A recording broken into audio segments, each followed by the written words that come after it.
nyari-nyari dulu bang Facebook, seminggu 2 minggu kita pacarin, kita ajak video call, kita rekam, pas lagi kita kirim ke dia, kita ancam gitu doang. Ntar kita minta duit sama dia.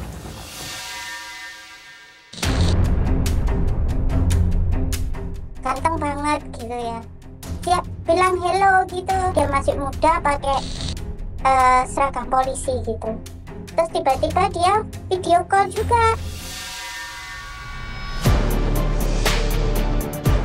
Jurnal tersebut intinya adalah bahwa kejahatan profile cloning ini dilakukan oleh narapidana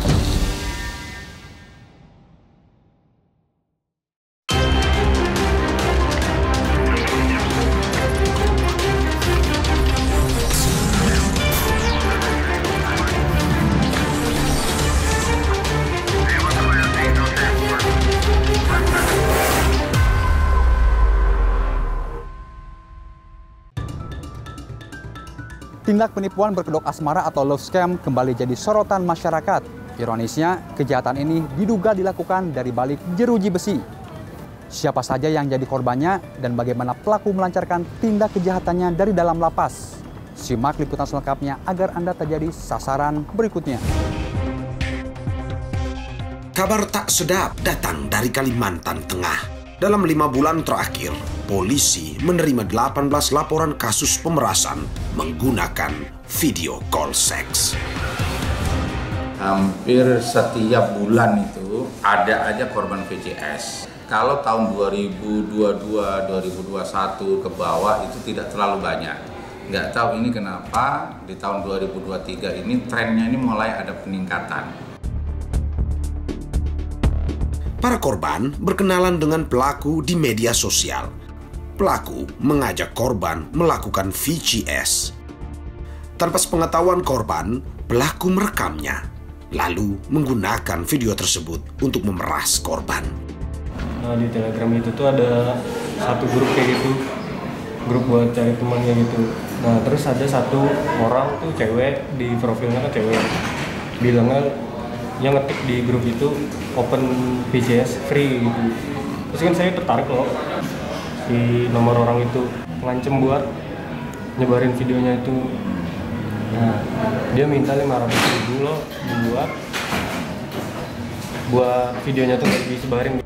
Sebelumnya pada Desember tahun lalu di Merauke, Papua Selatan, polisi meringkus laki-laki berinisial RN atas dugaan kasus pemerasan menggunakan VCS. RN teridentifikasi sebagai pelaku love scam. RN menyamar sebagai perempuan, lalu mengincar laki melalui Facebook.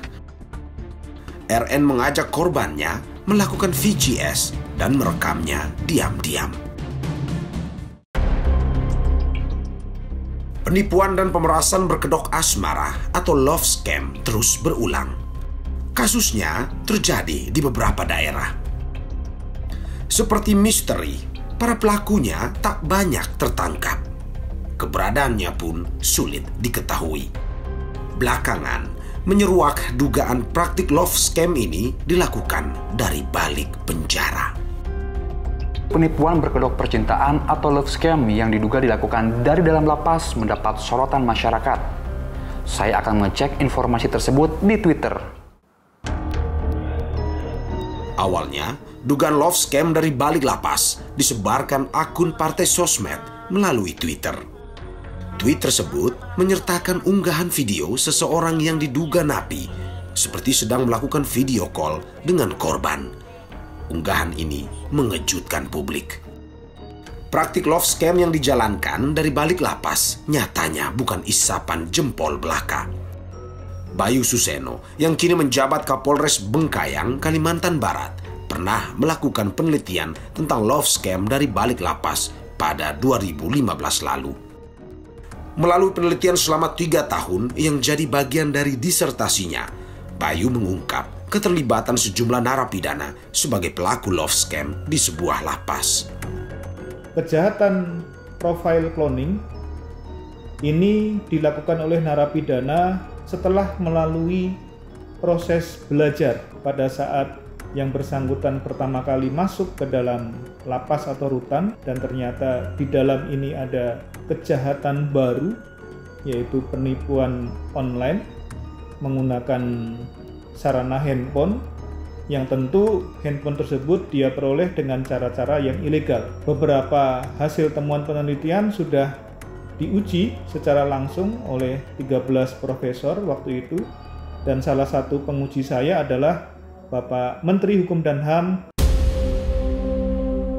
Awal Mei, kami menemui AA yang pernah melakukan praktik love scam dari balik penjara. Lelaki 24 tahun ini sempat mendekam 2 tahun di sebuah lapas di Jawa Barat.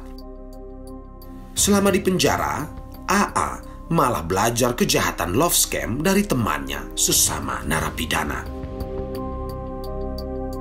Belajar sih bang, belajar liatin dulu, kita liatin, lama-lama kita bisa bang. Jadi kita nggak kerja nggak sendiri bang, ada partner juga. Kalau kerja sendiri kan agak repot. Jadi kita harus berkelompok gitu. Satu kamar kan 15 nih. Jadi kita ada 3 orang nih. Kelompok gue 3 orang, kelompok dia 3 orang kayak gitu. AA mengincar pekerja migran Indonesia melalui Facebook. Ada grupnya. Incerannya nggak ngincer juga sih bang. Gue kan asal mainin inbox aja. Ngechatin. Kalau yang sekiranya asik, dia nyaman, gue lobby terus. Kayak gitu. Gue deketin, kira gampang ya kan. Jumlah korban ada 4 orang bang yang gue tipu. Yang kerja di Arab 2, Taiwan sama di Cina 1. Kasus love scam yang kembali terdengar akhir-akhir ini mengingatkan PI pada kejadian pahit yang menimpanya September 2019 lalu. Perempuan paruh baya ini merupakan WNI yang tinggal di salah satu negara di Eropa. Waktu itu, di akun Facebooknya, PI menerima pesan dari seorang lelaki yang tak dikenal. Ganteng banget gitu ya. Dia bilang hello gitu. Terus saya jawab hello. Terus siapa kamu? Ya saya. Dia pakai nama Afif Abdillah Wibowo. Dia masih muda, pakai seragam polisi gitu. Terus tiba-tiba dia video call juga, tapi kepalanya setengah gitu untuk meyakinkan saya. Hubungan keduanya makin akrab. Tak sampai seminggu sejak berkenalan, pelaku mulai minta uang untuk modal usaha. Dia rutin nelpon sampai dia merayu saya, terus akhirnya kita kayak falling in love gitu ya. Terus dia membahas tentang bisnis kayu.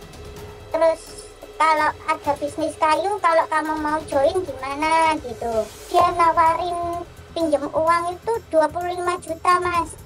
Yang 20 juta itu buat modal, yang selebihnya itu diajukan untuk mutasi polisi gitu. Hingga pada Desember 2019, PI pulang ke Indonesia untuk menemui pelaku. Tapi dengan berbagai alasan, pelaku menolak. Pelaku malah meminta uang 50 juta dengan dalih untuk mengurus keperluan mutasi penugasan. PI pun menuruti. Akhirnya ia sadar tabungan di rekening ludes. Dan setelah saya transfer itu, saya pulang itu, saya shock, kayak lemes gitu ya. Penyesalan terakhirnya itu saya nyadar rekening saya nggak ada mas, nol.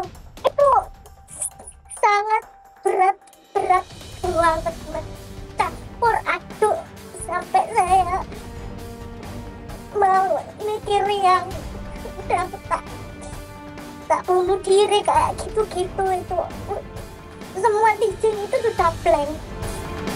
Korban love scam banyak berjatuhan. Mengapa mereka mudah terjerat rayuan pelaku? Gaya komunikasi dia meyakinkan gitu loh mas. Itu terus bahasanya dia itu enak, perhatian banget.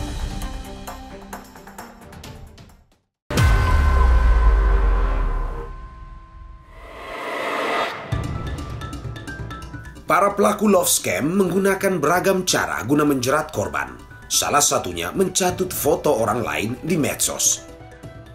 Bayu Suseno pernah menjadi korbannya. Fotonya saat mengenakan seragam dinas di media sosial digunakan pelaku. Dari sinilah Bayu mengawali penelitian untuk disertasinya. Karena ada seorang ibu-ibu yang mengirimkan pesan melalui Messenger di akun Facebook saya, akhirnya yang bersangkutan mengirimkan link dari akun palsu tersebut. Setelah saya cek, bahwasanya foto-foto yang ada di akun itu memang betul foto saya, namun akun tersebut bukan akun Facebook saya.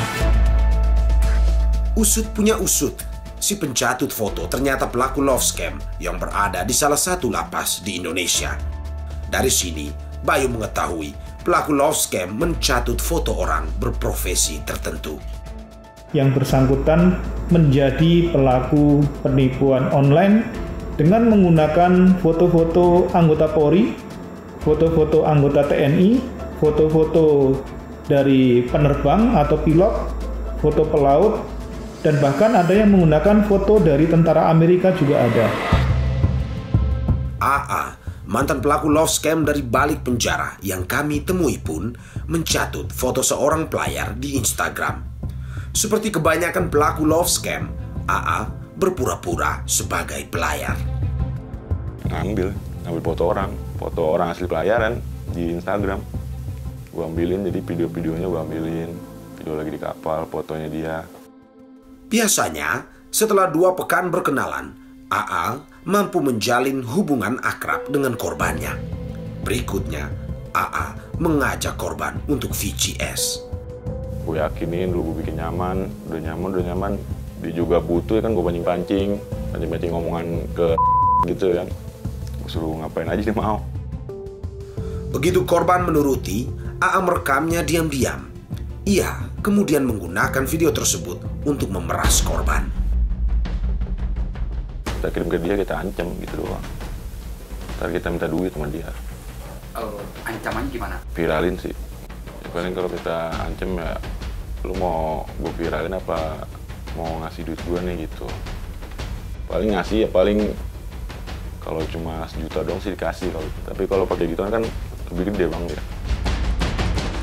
Kami juga bertemu BB, mantan napi kasus narkoba di sebuah lapas di Jawa Barat. BB mengaku mengenal love scam dari Aceh, teman satu selnya. Menurut BB, Aceh bisa dengan mudah memacari korban. Kurang dari sebulan berkenalan, Aceh sudah bisa meminta uang pada korbannya. BB juga kerap dilibatkan Aceh untuk berperan sebagai sosok kapten kapal. Jadi ada korban seorang PNS sih waktu itu, dan dia bilang mau nyamperin segala macam gitu, mau minta libur gitu kan, cuman harus izin sama komandannya. Nah ini saya sama teman saya dibilang ntar pura-pura jadi komandan. Ya bu, ini saya komandannya si gini. Jika korban mulai curiga lantaran mereka menggunakan foto orang lain, Aceh menyiapkan sejumlah alibi saat video call. Dia tuh bilang kamera saya depannya rusak, jadi nggak bisa gitu. Pakai kamera depan, kamera luar doang, masih kamera belakangnya doang gitu. Jadi nggak bisa, dan dia ditutup sama lakban. Video call-nya juga kamera depannya nggak gua asliin, gua ngeblorin, gua pakai odol depannya kayak gitu. Jadi kelihatan kayak di laut tuh. Ntar kita depan kipas angin, tuh kan jadi bunyi kan kayak kresek-kresek tuh. Lalu, bagaimana narapidana pelaku love scam mendapatkan ponsel di dalam lapas? Sipir-sipir juga sih bang, yang masukin HP mah. Ke napi nih, napi istilah paling paling banyak duit lah di situ kan. Tadi yang ngatur dia tuh, semuanya dipegangin HP 1 blok, tapi nyewa itu HP 300, kamar 200, minggu 500. Itu dibayarnya ke siapa? Enggak langsung sipirnya ke napi itu, yang punya duit itu, yang disegenin di blok. Ya kalau di lapas itu semua yang bisa keluar masuk akses dengan bebas itu karena petugas ya bang. Untuk mengonfirmasi dugaan adanya praktik love scam dari balik lapas, kami mencoba mewawancarai Dirjen Pemasyarakatan Kemenkumham.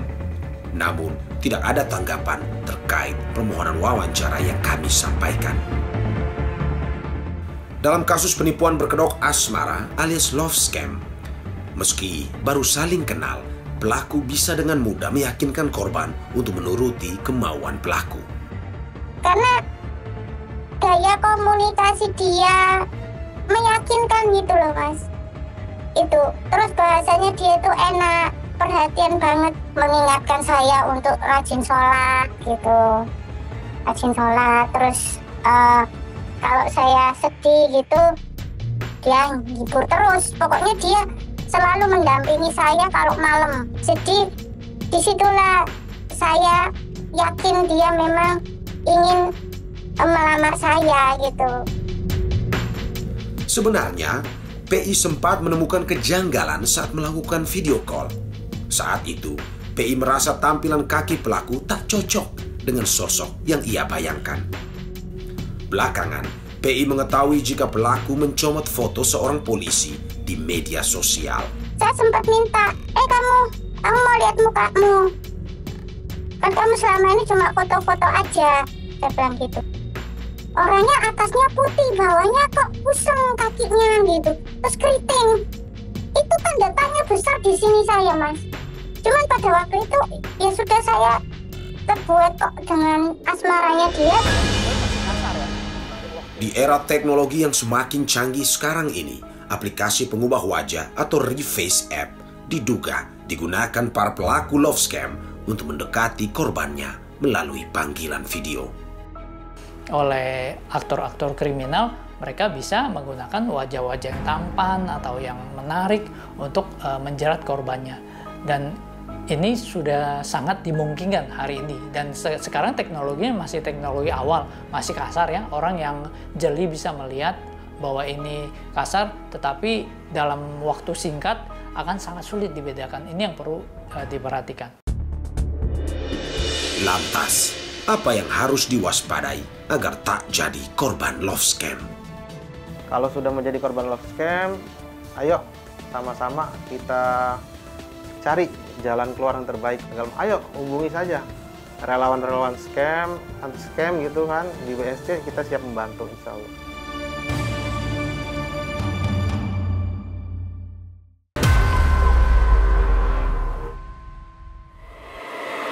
Jangan mudah percaya aja dari sosial media begitu, apalagi laki-laki yang kita tidak dikenal.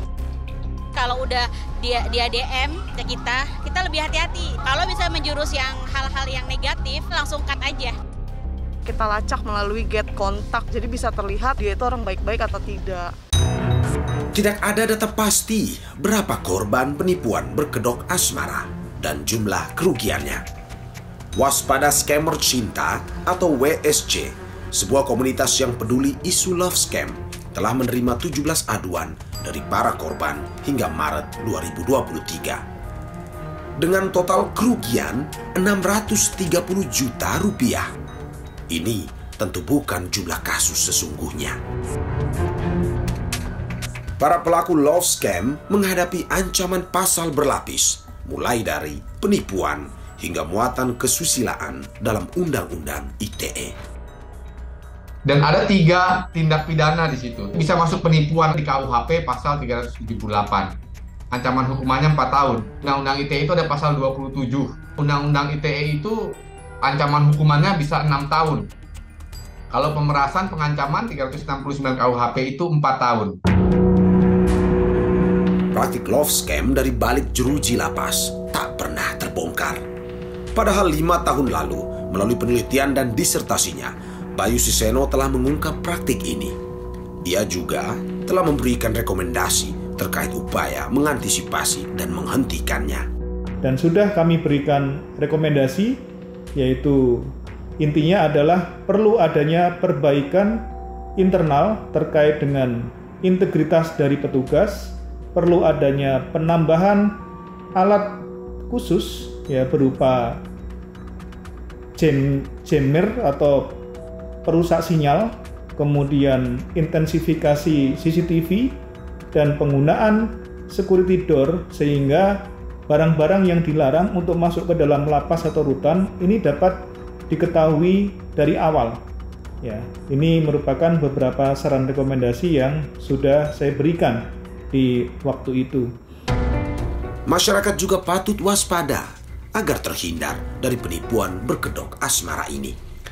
Waspada scammer cinta menyebut baik perempuan maupun laki-laki mesti waspada terhadap ajakan berkenalan dari orang tak dikenal di medsos. Pencegahan yang pertama yang kita himbau kepada masyarakat supaya tidak tertipu akun palsu, untuk berhati-hatilah ketika mengenal akun, mau di Facebook, Twitter, Instagram, pelaku itu menghubungi korban duluan. Kalau korban yang mudah percaya, nah disitulah mulai penipuan.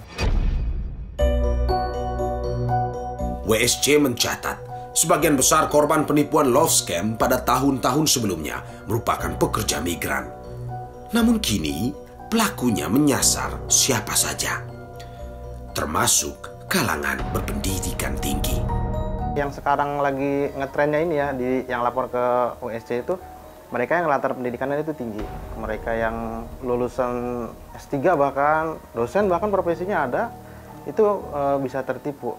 Jadi mereka itu rata-rata orang yang butuh perhatian. Dan yang sudah menikah pun ada yang kena scam, karena itu dia, dalam rumah tangganya itu tidak ada keharmonisan. Korban love scam diharapkan berani buka suara.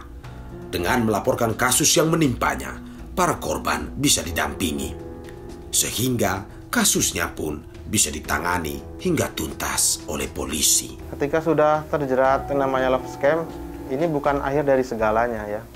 Tentu saja kalau kita mau jujur, terbukalah sama keluarga. Karena apapun yang terjadi, keluarga harus mengetahui. Jangan pernah malu, jangan pernah merasa berkecil hati ketika menjadi korban love scam ya. Walaupun memang dana yang sudah masuk itu kemungkinan kecil itu tidak bisa kembali. Setidaknya kita memiliki tempat untuk curhat. Waspadalah terhadap orang tak dikenal yang mengajak Anda berteman di media sosial. Jangan mudah percaya rayuan asmara. Jika meminta uang, patut diduga merupakan pelaku love scam.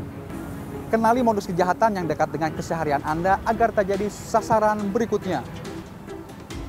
Ikuti terus perkembangan pemilu melalui Kompas TV, independen, terpercaya. Sukseskan pemilu 2024. Saya Faisal Alansori, sampai jumpa.